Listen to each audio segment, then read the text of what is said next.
Hello. I'm T-Bone, but you can call me Sarah. All my friends call me Sarah. Oh, okay. Yes, my mother named me T-Bone. I know. Yeah, she's a great lady. I'm going to be telling another battle story. Can you believe it? Can you believe it? I can't believe it. So we're basically, obviously, all got a common theme. My story involves the Israelites. Ooh, can you believe it? So mine is set in the same sort of era.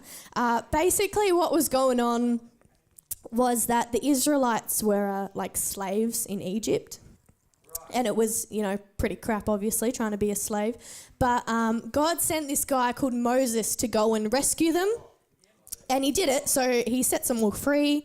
They all escape Egypt. And God says, there's this promised land that I'm going to lead you to. It'll take a while, and you probably won't get to live in it, but all of your kids will. So they're trying to get to this promised land, basically, at this time. So on their way... This was probably a few years after being rescued. These people from Amalek, attack them, the Amalekites. So God says to Moses 3 things. 1, go and get Joshua, the army guy, to organise an army to fight them. 2, grab these other 2 guys, one called Aaron and one called Hur. H-U-R. Her. Oh, of course. I've got a brother named Her. Yeah. Grab Aaron and Her and take them up to the top of the mountain. And the 3rd thing was to start first thing in the morning, right? So it's sort of Moses goes to Joshua and is like, grab an army, go fight. I'm going to wait on this mountain with my buddies. So first thing in the morning, they go up to the mountain. The battle is starting, and they realise, so Moses has got his little staff that he uses a lot in other stories, but in this one he's lifting it up to God, and every single time that his arms are up in the air, the Israelites, the good guys, start absolutely dominating. But every time he lowers his arms, the Amalekites start to win and start beating the Israelites. So what time does the sun come up in the morning? 5, 6? 6, so they would have started at 6 so probably as soon as the sun came up. Nat was telling me earlier that this morning she woke up at 12:50 a.m. thinking she was late for school. It started getting dressed, so I guess if she knew that the sun came up at around 6ish, she might have got the difference. Ooh, that's a great story. So about 6 o'clock, they're up on this mountain, the sun's up. They start going, and Moses realises that he has to keep his arms up for the entire battle. Now, I can only keep my arms up for about 2 minutes. Nah, it's actually impossible. I struggle a lot. I'm just assuming that Moses is really ripped, but still probably couldn't do it for 12 hours. So Aaron and Hur, these other 2 guys that are up with him, decide to get on either side of him, get him to sit down and hold his arms up for him. How nice. How nice. And the Israelites win the battle. How exciting. So there's 3 reasons that I like this story. The first one is that God doesn't tell us to do things that we're not capable of. So he told Moses to go up onto this mountain, but it's actually impossible for him to keep his arms up on the air. But God didn't just send him up there by himself. He sent him up there with 2 other people that could help him out.